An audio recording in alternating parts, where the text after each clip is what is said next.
So it's so great to have Professor John Thackara here. And today, actually, I think that in this room, we have mainly two parts of the audience. Half of them, I think, come from my class, Design Frontier. And also we have definitely more audience, which come from outside of my class. And Professor John Thackara is an old friend of Tongji, and he has been a pioneer in the field of sustainability, design for social innovation, etc., etc. And the one most important reason to connect us is we have a sort of a common dream. And he came to Shanghai mainly for design for, at that time we call it rural revitalization. But now we mainly talk the possibility of how countryside can be an engine for rural innovation, right? That's our key. So today, John's the topic of his talk will be designing for life, 50 new jobs that are out there now. So let's warmly welcome Professor John Thackara.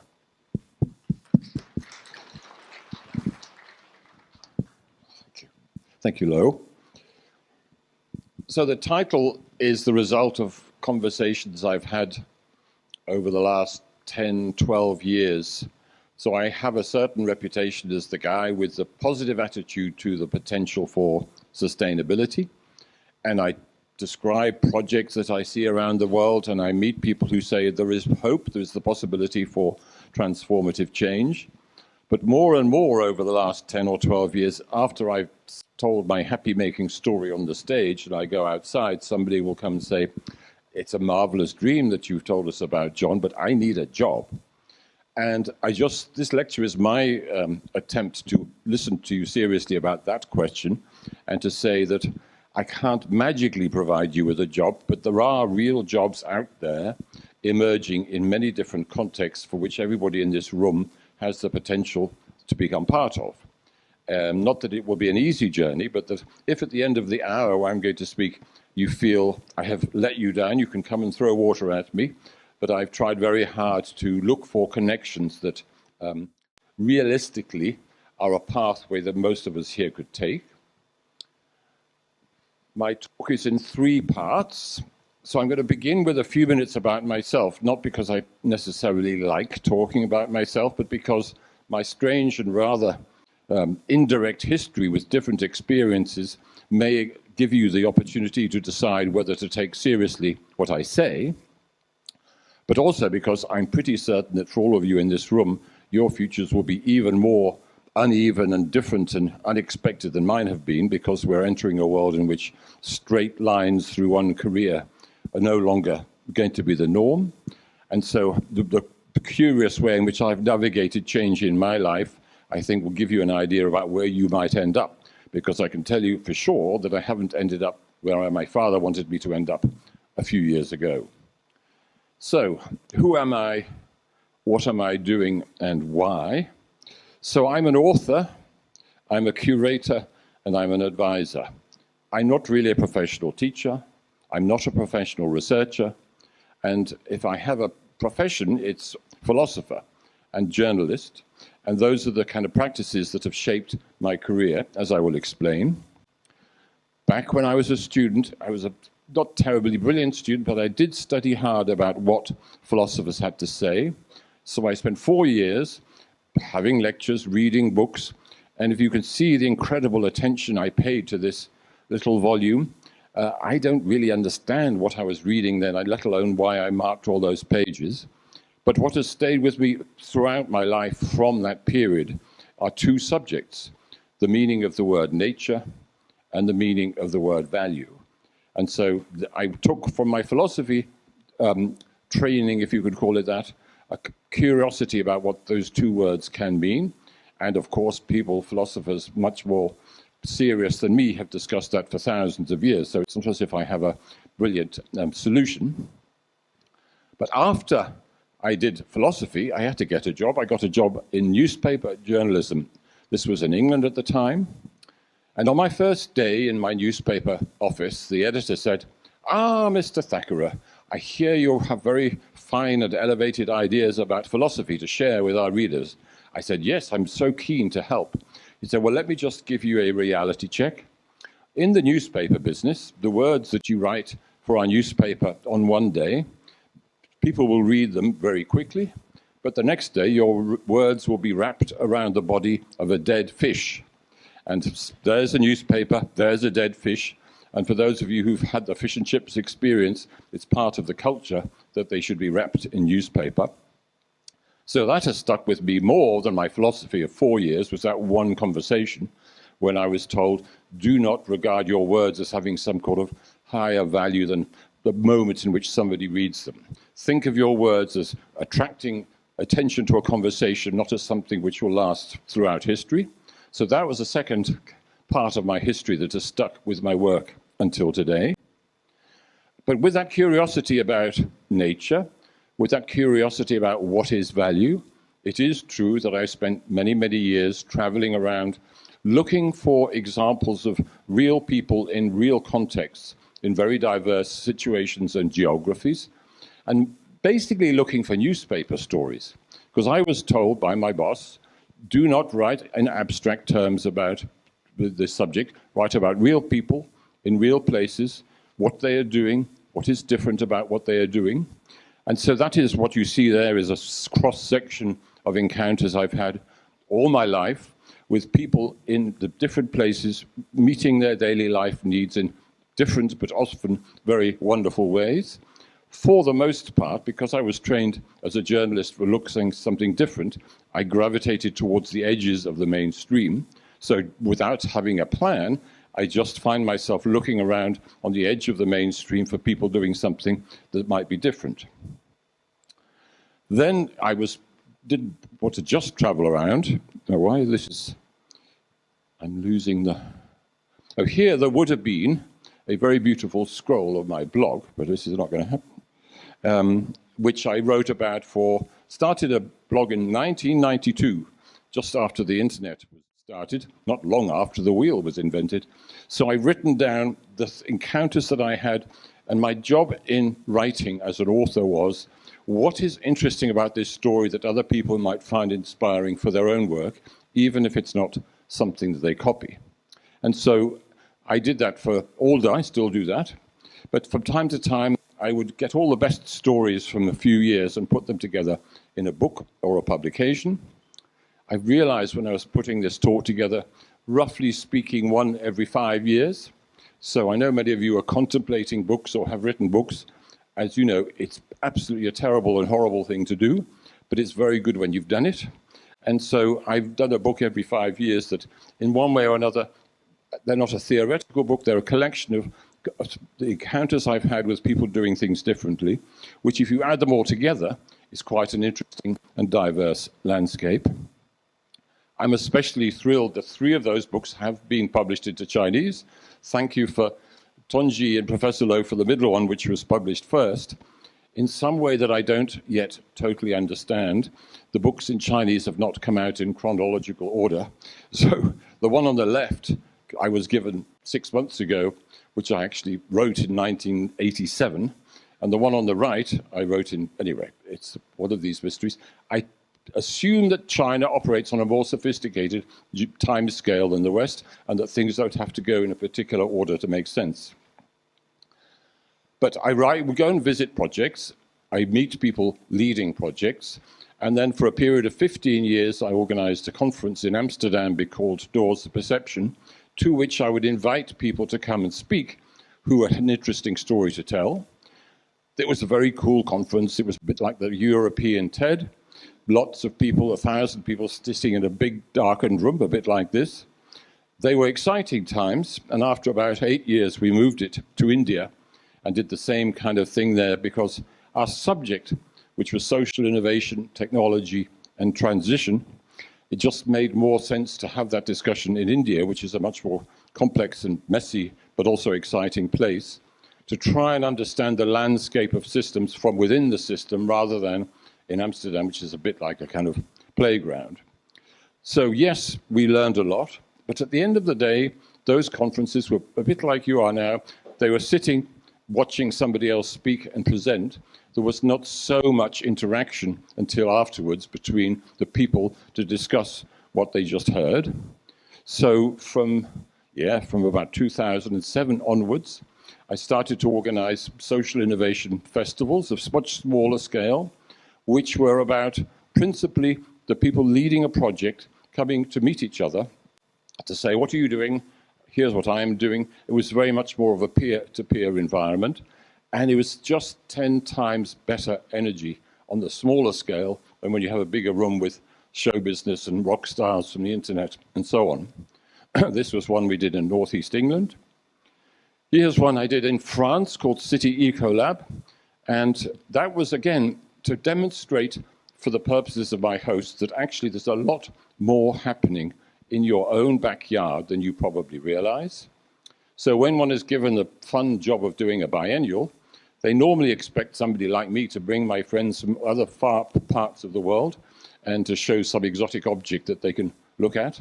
I did the opposite of that. I said, we're going to have a 50-kilometer limit around this event, and all the projects are going to come from within our own vicinity. This, by the way, is when I first met Professor Lowe, which you could see. I put his picture there. And I remember briefly saying to him, please, can we do one of these in China? And he said, well, I'll see what I can do. And so some years went by. I'll tell you about that in a moment. The point being that the value of this event was not as a spectacle. It was not show business. It was not promoting anything. It was a place for people to come to meet, to help each other. So yes, there was quite a lot of visitors, but the principal value was in the project leaders and the pioneers from the edges of the normal system meeting each other for the first time. And the value they got there, I've heard so many times, was, I thought I was the only one doing this. And then they would discover 80, 90 other people doing interesting things that were not famous, not above the radar, and so on. So this notion of giving a voice, giving visibility to people who are out there on the edges, small scale doing the work, it's so powerful, but I'll leave it at that. But even there, we were in a room, big rooms, small rooms. I thought, where is the context? Where do these people come from?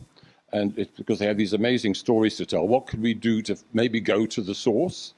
So for a period of years, and more or less till now, I've tried as far as possible with other colleagues to go into the rural areas and say, okay, what's happening here? This is in the middle of Sweden, a project called Back to the Land 2.0, did several years. What you see in that picture is some students, municipal officials, some farmers, people running the local projects, and we would spend 5, 6, 7, 8 days, not always as sunny as that, I must say, if there's anybody who knows Sweden, but anyway, in principle, we would just talk amongst ourselves about what are you doing, what's going well, what's not going so well, and by the way, could the input of designers be helpful to what you do? And they said, we like help from anywhere, from designers would be excellent. So we would have very informal design workshop type activities, not to make formal proposals, but just to kind of reflect back and enhance the work that the project leaders themselves were doing.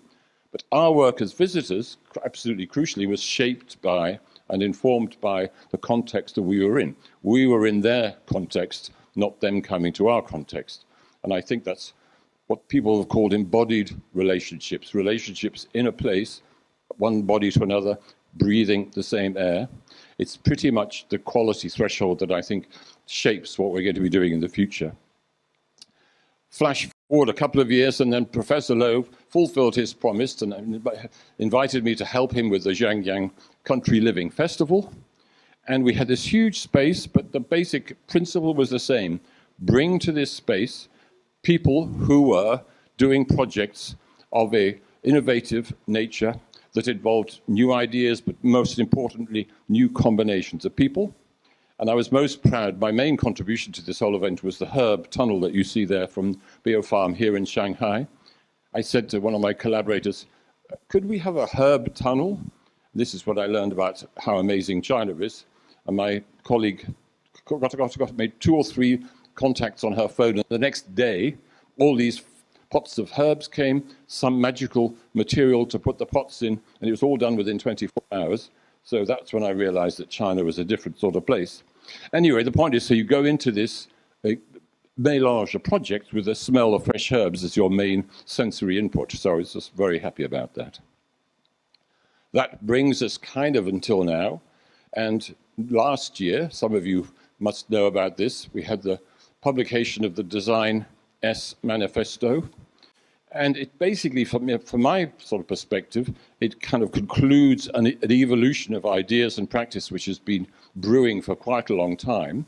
But basically you have what has become, I guess, the world's #1 design city, making this statement called Shift of Design Focus Towards a Web of Life Framework, which is, it sounds innocuous, but it's actually rather radical if you look at the history of design in terms of its origins in the industrial age, the kind of all the different things that have happened in the design world in terms of its growth and complexity, to say that as far as Shanghai and our ecosystem is concerned, our priority is to serve the web of life. This is not a small change.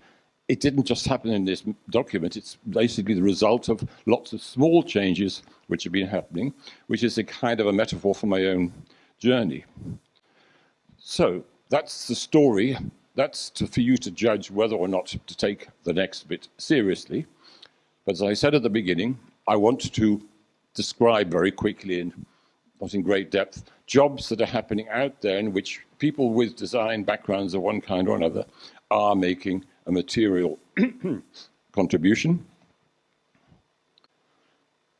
To introduce those 50 jobs, let me just do 3 themes that run through all of the things that I can describe. 3 cross-cutting themes which crosses these job ideas, but also the probably 40-odd years that I've been finding out about what's been going on.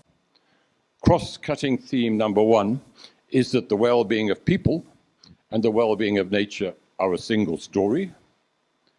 Of course it is. But the mysterious thing is we've organized the modern economy, the global sort of infrastructure and everything else as if they are separate, and that's why we have the difficulties that we do have. If we're just starting today, stop separating those 2 things together, many, many questions become simple, especially to do with the priorities. The priority is yes or no. Does the project or the job I'm doing leave nature healthier? If not, it's probably not the right thing to be doing. I'm not suggesting that that's an easy choice to make, but at least it's clear after so many decades of unclarity. Cross-cutting theme #2 is the importance of place. The thing about place is that we've all had the difficulty of how do you get people to collaborate who might wildly disagree with each other. They might be business people or policymakers or activists or old people or young people. The world is filled with people who do not agree with each other. But what we all probably do agree is that we would like our place to be healthier than it is now. If you put it like that and keep it simple, that is actually something that people go, yeah, of course we do. Then, if you say the health of place, the vitality of place is the thing that unites us, then one can work through courses of action, starting small, that begins to get people who might not otherwise have worked together to understand, oh, actually, I have more in common with this other guy than I realized. The proviso here, which is what I've mainly learned working here in China, is that over 10 years of looking for forms of rural life that maybe urban people could drop everything and go and work in the countryside, nobody is going to do that. Nobody can do that. And by the way, I think it's 300 million people come from villages to the city to work. So yes, place is the crucial dimension here, #2, but rural urban is itself a place. So the quality of moving backwards and forwards is something that is not fixed geographically in the world that we are now in, rather than the idealized world that some people might want to describe. Urban, rural is itself a place. We can work through that. And then #3, now this is where it's a PDF, so all my beautiful moving worms are not moving. Anyway, the point is that what is the relationship in this transition between technical and social infrastructure and the web of life that I mentioned that we wrote in the manifesto? The answer is just decide as a simple matter of ethical choice that social technical infrastructures are at the service of life, which is kind of what we reached at in the manifesto. How you do that? Well, a million possible answers, but let's just say that's the principle, that's the ethical starting point. That makes so much easier choices about AI, about automation, about networks, and so on. Yes or no, does this proposed application leave the world a healthier place? Is there more vitality as a result of this AI application, as a result of its introduction? Yes or no? Yeah, that's the answer. So, some jobs. Starting with the most obvious ones, which is the world of green infrastructure. And I don't know how many people here are involved with projects to make their neighbourhood healthier or go on camps or whatever. What I've discovered to my own astonishment is that if you look around the world, in particular, places like the US, which is thought to be the source of all pollution and destruction, ecological restoration in the USA employs more people than coal mining, logging, or steel production combined. That's like a rather large amount of what they call smokestack industries. Ecological restoration today employs more people than those do. Now, I'm not suggesting that as a designer you go immediately and start becoming a mining restoration expert, but I can tell you, and I'm going to explain as I go through this list, that every single one of these activities, as well as an ecological or technical or civil engineering dimension, has a social and a cultural and an ecological dimension. And I guess my core proposition here is that the design practice has the capacity to connect these different things together in ways that almost no other profession can do. So I think the designers will be the ones that connect the social agendas and the cultural and ecological agendas to what otherwise look like big, heavy engineering projects. So land care, soil care, forest care, river care, desert care, tree care. Gigantic numbers of people are involved in these activities today. I would say most of them are top-down projects in which somebody said, we must clean up that river, we must restore the mine, we must do all sorts of very good things, but it's a sort of production mindset in which the social and the cultural aspect is not always given priority. And that's where I think we are going to add tremendous value. And by the way, I have to keep replacing this. Many of these projects are looking for the skills that I'm describing that designers have, but don't know where to find it, probably because they don't ask for designers. They just say, we need a coordinator, we need an integrator, we need a sort of a process person to pull these bits together. Very often, they need a designer. As well with all those restoration projects in which people physically repair landscapes, you probably know better that there's a rather vast world of Earth observation, already pretty mature, satellites, AIs, 101 forms of sensors, from the microscopic to the planetary scale. Now, to be realistic, most of the economic power behind Earth observation is from the defense and mineral and extractive industries. Let's not be naive about it. However, at the same time, I would say a big chunk of Earth observation is stuck at the moment with the proposition, we have all this data, but what do we do with it? How do we activate this data in a way that we actually, as well as looking at the Earth, make it healthier on the ground, so to speak? This is a rather huge opportunity in terms of innovation in the form of turning information, data and technology into something which creates positive value. I have a friend who works at Planet Labs, you may have heard of, which is one of these big sort of top-down looking at the planet from above. They make good money selling their data to mining companies in the defense sector, but they're completely frustrated by their disconnect from educators, from activists, from the people at municipal level who could use this data and don't at the moment. So the Francesca's lab here, the Ecology and Cultures lab here in Tongji, that's one of the areas where they're working in how do you create citizen-level participation that uses the data from this kind of gigantic Earth observation sector, but applies it very locally on the ground. I'm providing you with a question rather than a simple answer, but there's so much work to be done there. This is my favorite, slightly niche example from the world of Earth observation is the subterranean bioacoustics. So this is a Romanian artist and consultant called Jo Brzezinska. Her work, and she is paid to do this, is to take sonic samples for the land underneath vines and to tell the farmer, yes or no, is the soil healthy, based on the activity and the sound made by the activity in worms and other microscopic creatures. Now, I'm not saying everybody in this room can become a paid bioacoustician, but it's a rather cool niche job if you're already interested in that world. So that's, we did earth repair and earth observation, the kind of big picture, rather top down.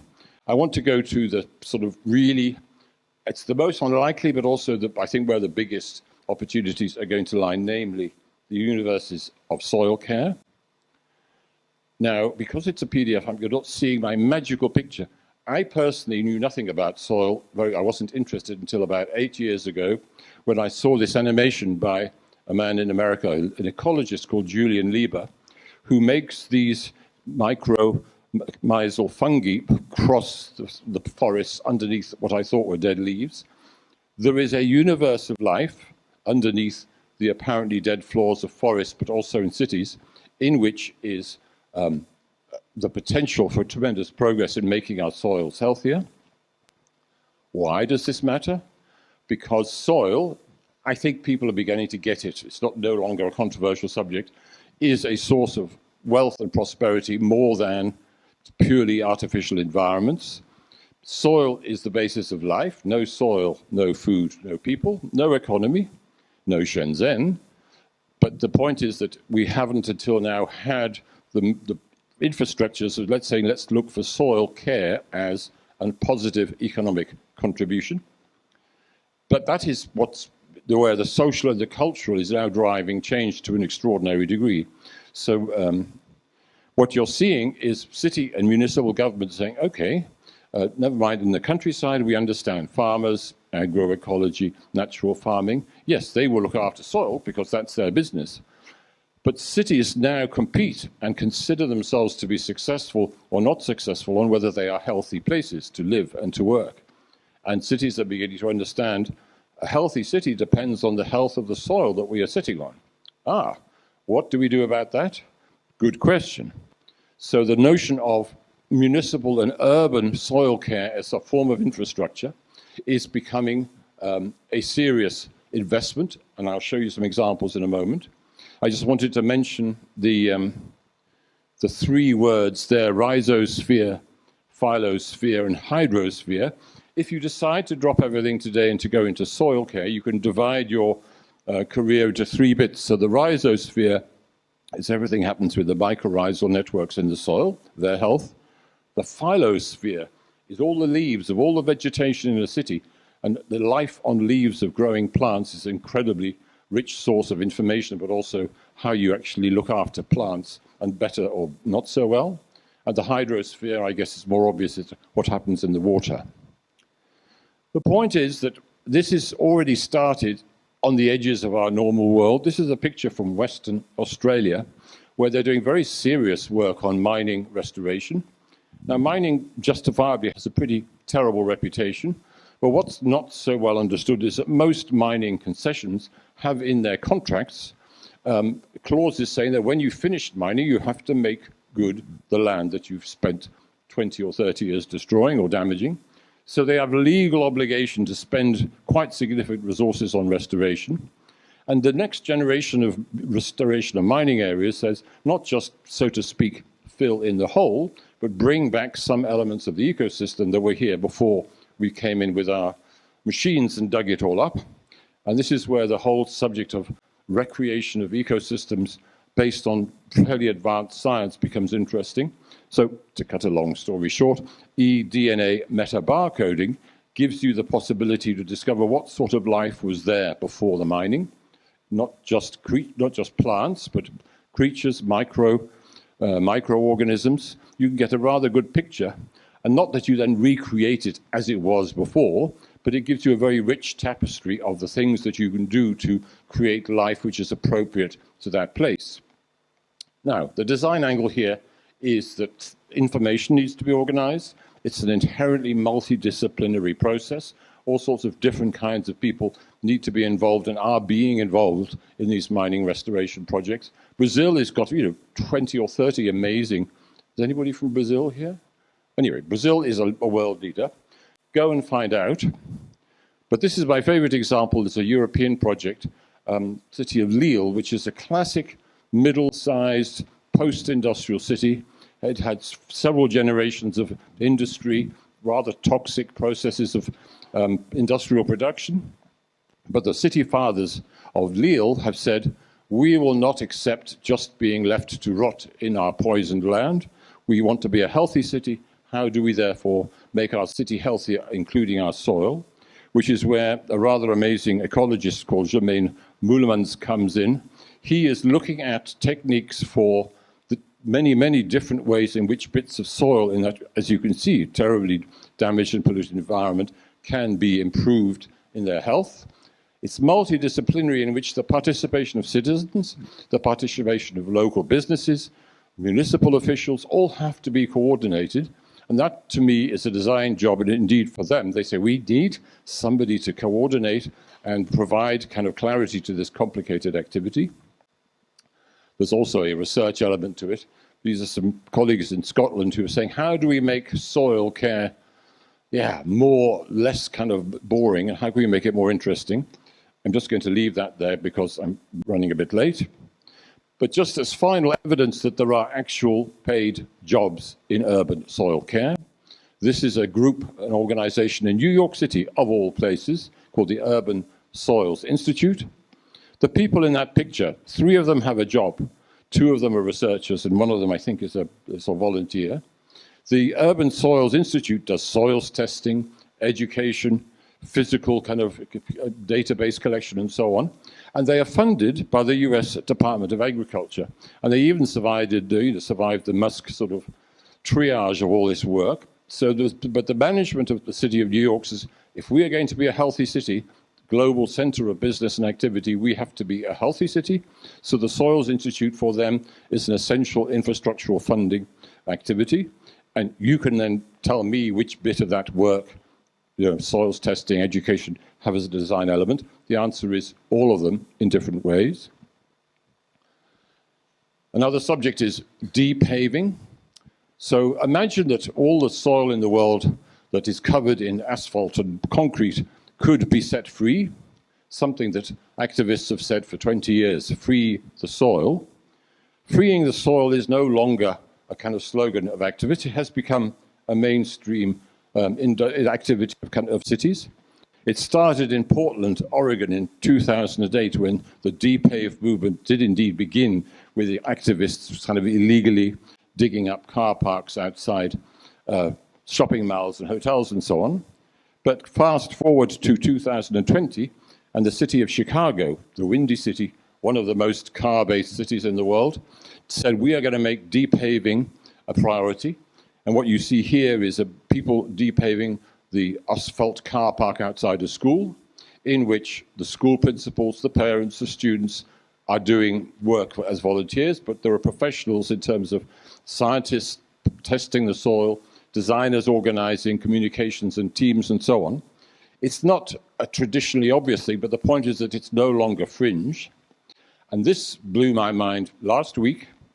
A report called Depave Los Angeles 2025, a quite amazing piece of research by some people called Spherical, who are basically a design information company working with geographers and others, have done a kind of square meter by square meter survey of the whole of Los Angeles County and have discovered, to rush forward, that 312,000 acres of Los Angeles, I think it's 1.8 million mu, something like that, are not functionally necessary. They're not really needed. So Los Angeles, of all places, with this report to start with, is now going to start depaving itself. And depaving is not just sending in machines, it's organizing quite complex process, block by block, school by school, house by house. It's very much a kind of project management and physical and information activity in which the coordination of the citizens is very important. Check it out. I'm not going to spell out what the design was in there. They all need designers. Related to that, and this is where we overlap with soil health and water health, a project called Living Infrastructures, a whole systems approach to watershed health, again by Spherical and a company group called ALA, working with the municipal authorities of Los Angeles County. What they have done is to say, well, we spent 50 years trying to protect our cities from flooding by building massive concrete structures that in many cases have made things worse.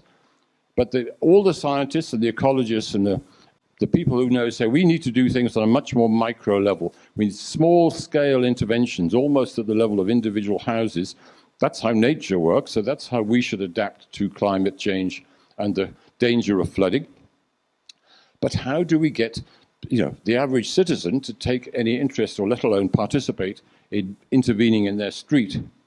Anyway, what they've done is to create this infrastructure of data layers, sources of information across the city. Oh, this isn't going to work out. I should never have done it with a PDF. On there, you will see in a perfect world, all those marks start to move around.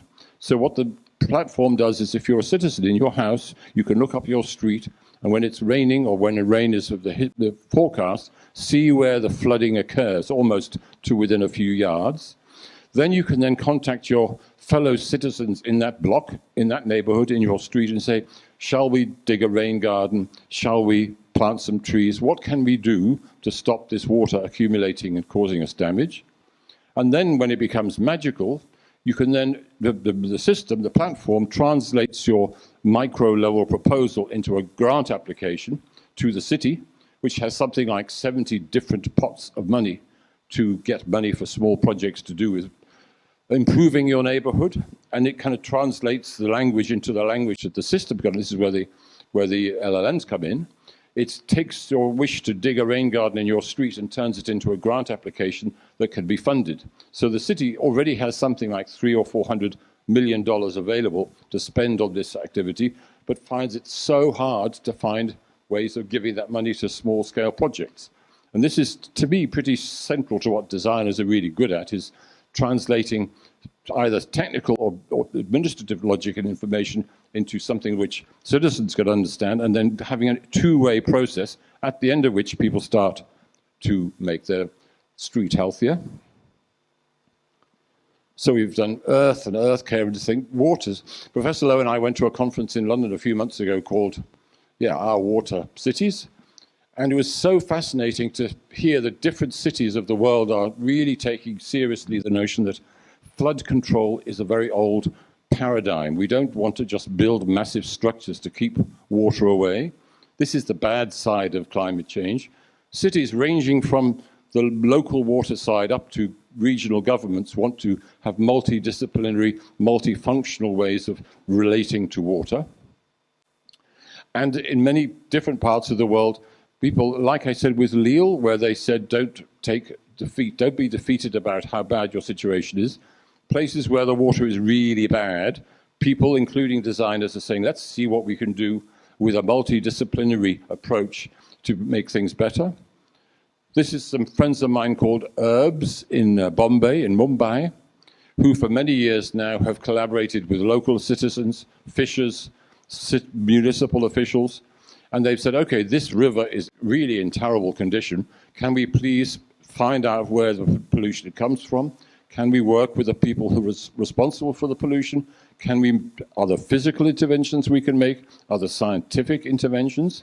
Now, it's not the case that they've magically cleaned up the rivers and the watersheds of Mumbai, but they have created the dialogues and the platforms and the alliances which are the precondition for that to happen. Go back to New York, and I think the most extreme example I know of designers getting involved in toxic water is this Gowanus Canal, which some of you may have heard of. It's probably the most polluted bit of water in North America. It's next to the airport, it's next to manufacturing, it's next to all sorts of people putting poisonous stuff in the water. Their work involves a combination of social innovation, of getting people to accept that they have a responsibility to stop polluting the water, together with interventions to make the water physically cleaner. And so they're working with fairly cutting-edge science, which again is quite advanced here in China, about what they call hyperaccumulators, which are almost invisible microorganisms that, if chosen correctly, if curated correctly, can consume the toxins in water. Now, they have not magically cleaned up the Guaymas Canal, but they are responsible for a coalition of businesses, airports, municipal officials, citizens, people running apartment buildings that are broadly agreed we're going to do what we can to clean up the canal. I have to put this is my town in France. So whilst I was here in China, we were cleaning up our river, which is actually a bit cleaner than the Guaymas Canal. But we have all over Europe tens of thousands of groups of people who are several times a year meet to put trash into plastic bags. That is the citizen energy which exists now today. If people want to do something, practical acts of care. So in my village, that's what they were doing last weekend. They work with the municipal authorities, with the people running the rivers, with the trash organizations. It's pro-citizen business. And I'm not saying it's kind of heavily designed, but there is a design element in the coordination of what they do. Coming back to China, so on my last trip here, just before Christmas, I was just amazed. This is after we went to this conference in London. I said, well, what is China doing on watershed recovery? 4,300 wetland restoration projects have been completed in China in the last period. That's quite amazing. World champions, very easily. I don't suppose many of you know that much. How many of you know that fact? Zero, right. It's kind of top down, region by region. It's very kind of brilliantly coordinated, but at the end of the day, it's like a sort of, the system says we're going to do it, and the system then responds at the level of physical restoration. So it's a miracle, but it's only half of the potential, because physically restoring a watershed puts back the elements that were physically damaged by modernity. But the second side of the subject is what about human activity, the social and cultural ways that we live that caused us to damage the watersheds in the first place. And that's where the notion of design as a coordinator between multiple different forms of restoration becomes so interesting. So this is, I don't know if you see a spec here, no. Anyway, so this is one of the postdocs here in Tongji, in Stadex, who I met last year, spent several years in Fujian province, learning what does it mean to restore an oyster reef. So there are oyster reefs all over the world. There's rather a lot of designers who say, I'm going to design some reef and put it in the water and save the oysters. And so they use 3D printing or Lego bricks or whatever, ceramics, and they put things into the water as if that was going to restore the oyster reef. But what Jack and his colleagues discovered, together with the citizens, the municipal authorities, the people running the temple, is that there are 5 degrees of participation needed to restore an oyster reef. There's a social dimension, an ecological one, a cultural one, a physical one, that's the physical one there, and the economy of it all.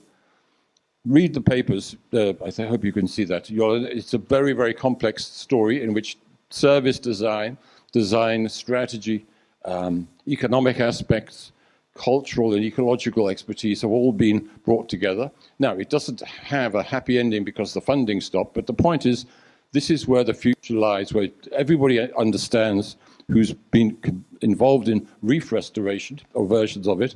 We need people to coordinate multiple levels of action. And those people, to my satisfaction, and when I see them actually happening, are basically designers. A few words about food. It's always dangerous as a speaker to talk about food just before people have eaten, so I won't spend more than a few minutes on this. But I've been involved and learned about food projects for the best part of 30 years. And I'm guessing that people here know that we have problems with the world's food systems.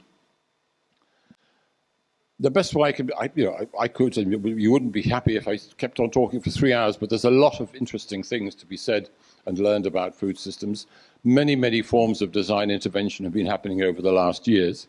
If you think that food is somewhere where you would like to invest your expertise, one way to think about it is this kind of picture of the subsystems of food systems. That is to say, where food is grown and produced, the processing that is done to food, the distribution, the access of hungry people to food, consumption and waste in particular. Those are, so to speak, subsystems of food, systems which are not working well at the moment. So there are tens of thousands of projects around the world in which designers are involved in redesigning everything from food waste systems to farming and so on.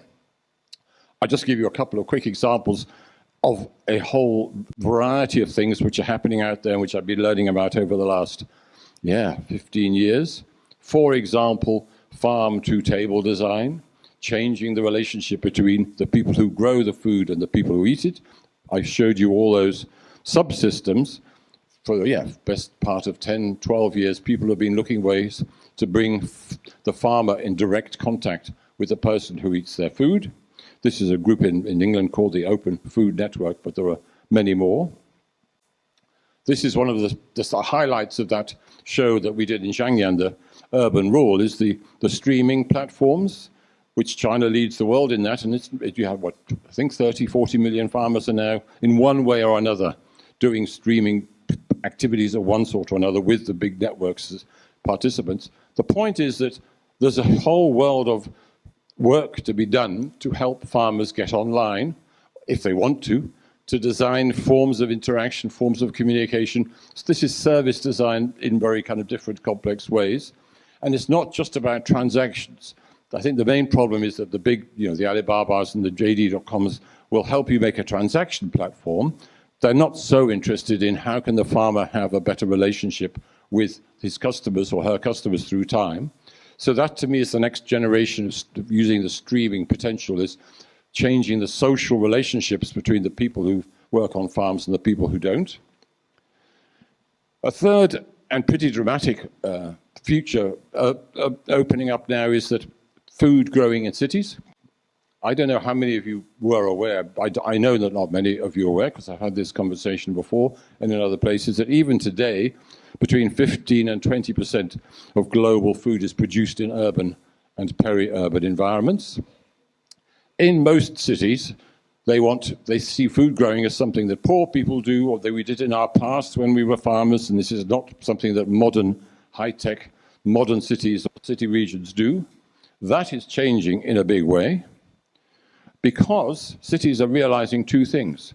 One is, in the kind of chaos of the world at the moment, they cannot rely on global supply chains to feed their citizens, and everybody knows that's dangerous. But more importantly, policy people now understand that there are benefits to urban food beyond just calories that they can feed people with. There are social benefits, there are cultural benefits, there are public health benefits.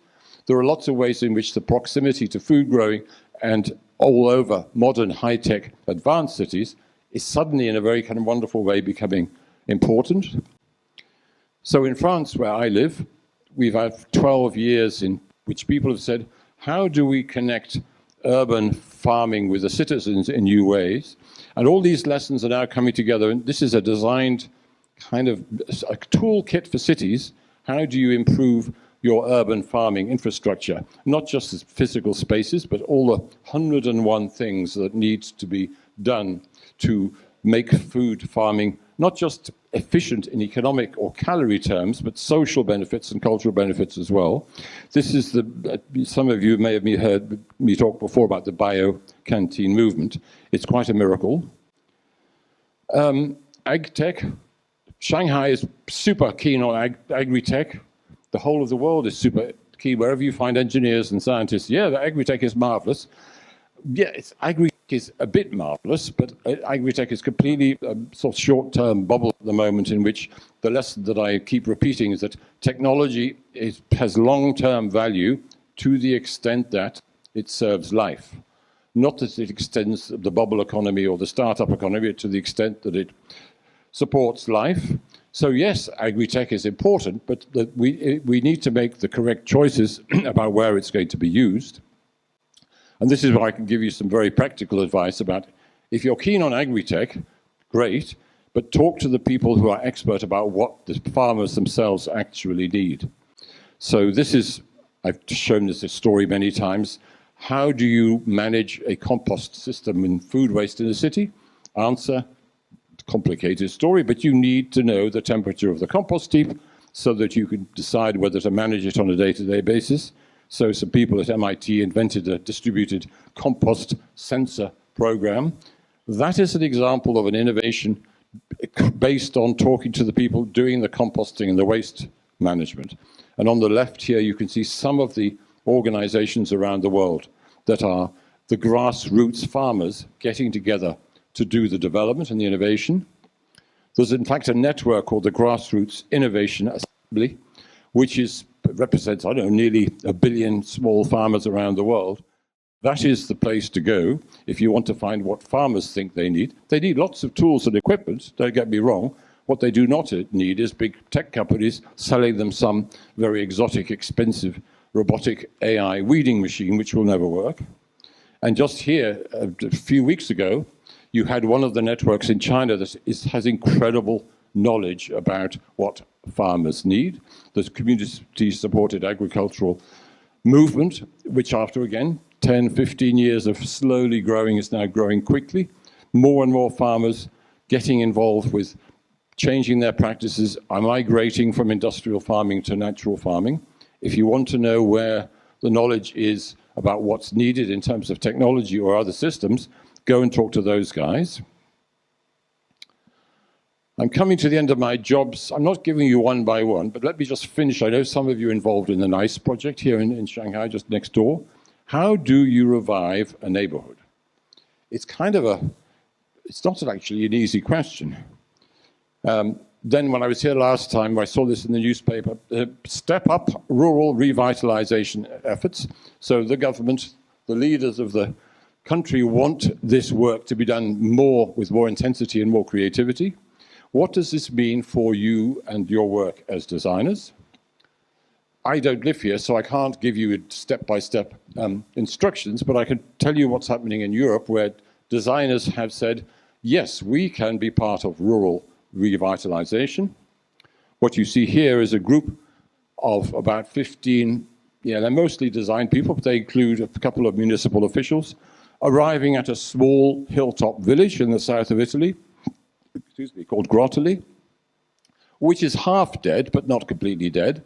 It needs to be revitalized. Most of the young people have left and gone to the city. Familiar story. What they did, and what these kinds of people do, is to look at what appears to be a dead or a semi-moribund town and say, actually, wait a minute, maybe there is qualities and people and activities here that we could work with. And so, to cut a long story short, the Open School for Village Hosts is a movement now spreading to many different regions and countries in which people go and say, let's not just make assumptions about what needs to be done to this village. Let's identify and connect with people in this village who have potential when they're related to each other. So on the right, you see what we found in that apparently abandoned village. People with cooking skills, spaces, groups of people with all sorts of enthusiasms, which had potential for social and economic activity, but were at the moment not connected. The work involves making systems and networks that kind of which people work with each other who had previously been separated. This is Henrietta Wahl, who's another one of our collaborators, who said, there is no village in the world where you can't create new value and new quality if you only just start to connect people up in novel manner. And the one that most famous in Italy was, this is not a business, but we were paid by the regional government to do a festival of cooking by the elder women of the community. And it's food in Italian, and therefore it's a happy-making story. It connects generations to each other. It gives people visibility who are otherwise ignored and not respected. And it was just a very wonderful, it's not a major economic benefit, but it's a major social and cultural benefit to that village. But I wanted to say that because the crucial role in this work is not paid by designers coming in and organizing this stuff on somebody else's behalf. The crucial role is played by people in the communities who are already there, who maybe work on their own, who maybe are just doing small projects outside the limelight, below the radar.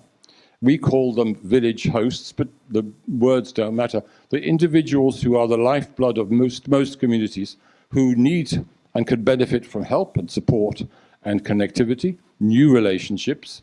And that's where the designer process comes in to say, what do they need to do more of their work, to do it better, and so on. I'm going to finish with 5 minutes on the story so far and why I'm here this week, which is to work with the colleagues on design harvests, because this is where we are learning the lessons of the last 20 years of what rural revitalization can mean. So I don't know, but some of you have been involved since the beginning, most of you not.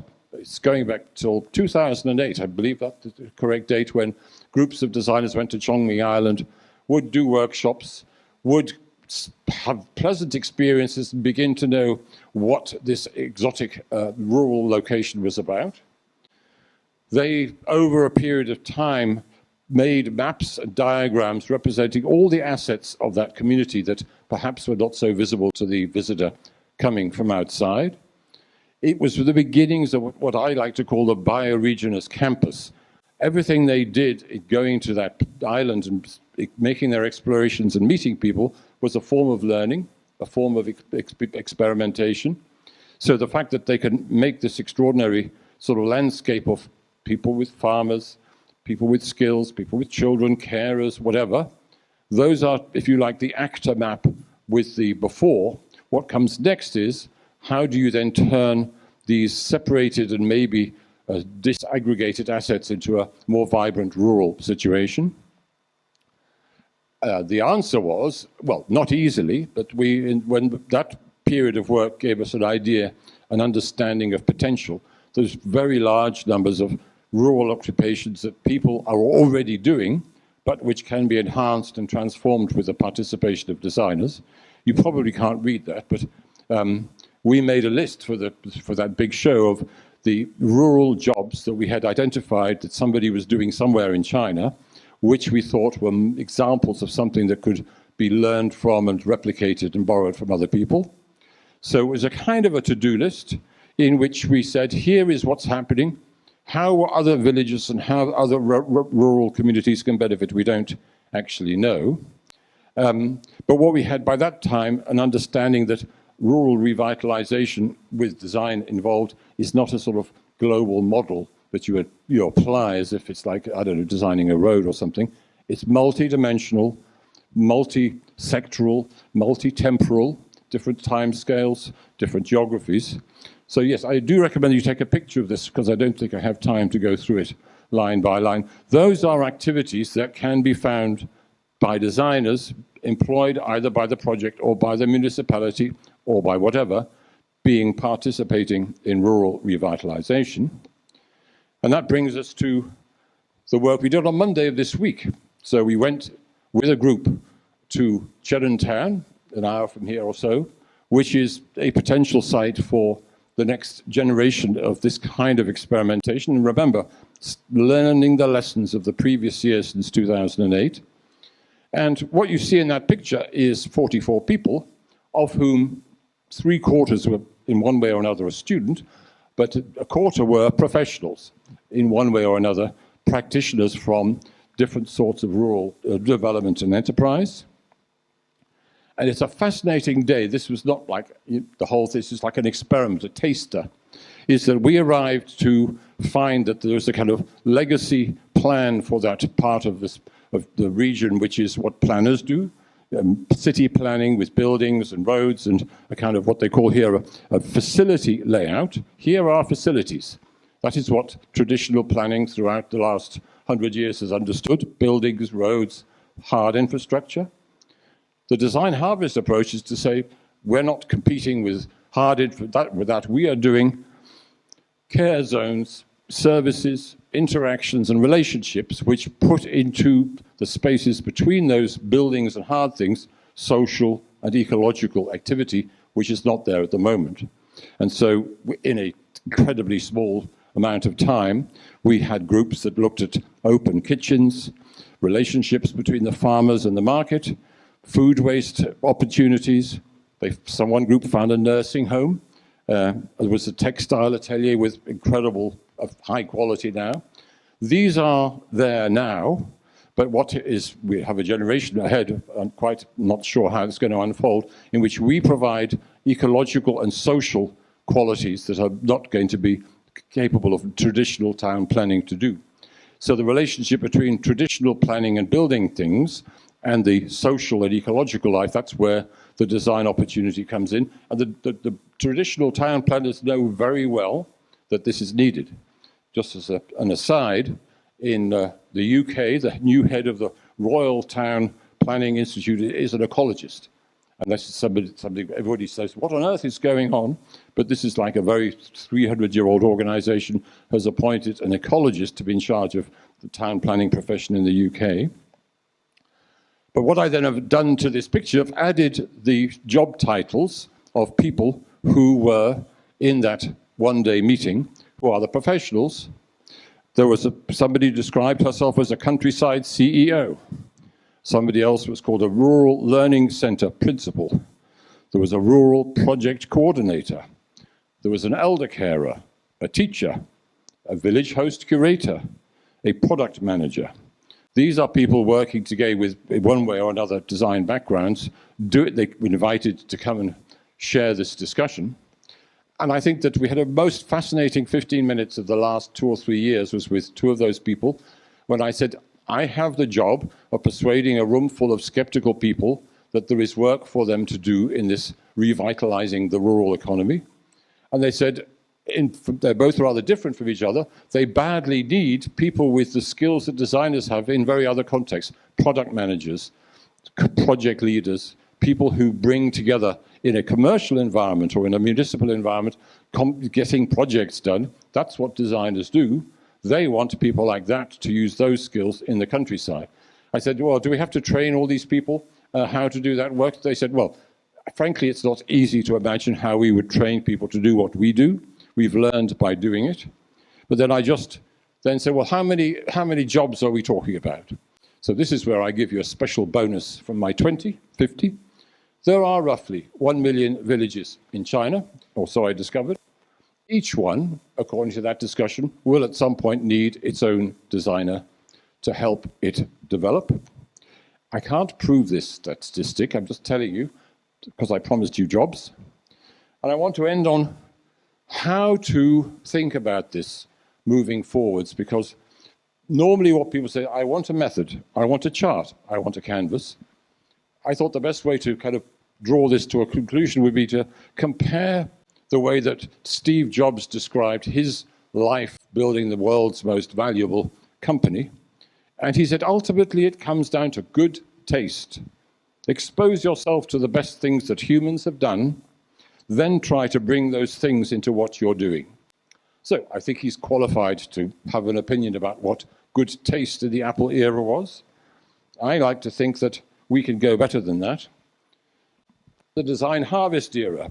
Ultimately, it comes down to good taste, the beauty of the web of life, the value of local knowledge and culture, and the best things that humans have done. Bring those qualities together into what you're doing.